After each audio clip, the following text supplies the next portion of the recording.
In this video, I'm going to teach you how to reset Turtle Beach Stealth 600 Gen 2 PlayStation 5. It's a very easy process, so make sure to follow along.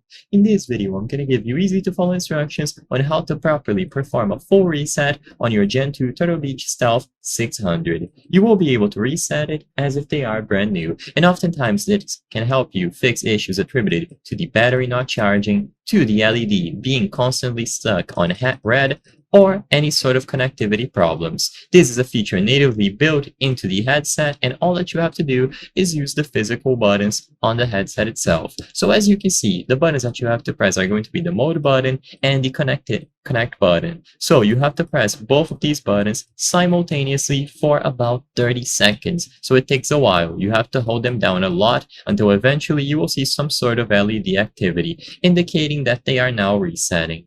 Oftentimes, people have reported that you also can press the power button, so if you want to be absolutely sure, just press these three buttons simultaneously.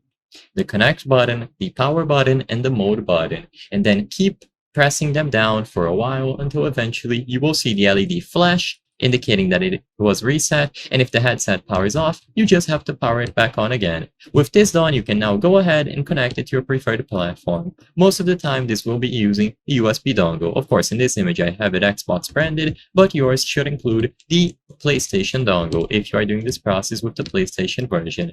The reset option is going to be available for any generation, so Gen 1, Gen 2, and Gen 3, and it is going to work for any platform, so PC, PlayStation, which is the focus of this video, and Xbox. In summary, you just have to press and hold the connect button, the mode button, and if you want to, the power button as well for about 30 seconds. I hope I was able to help you on how to reset Turtle Beach Stealth 600 Gen 2 PlayStation 5.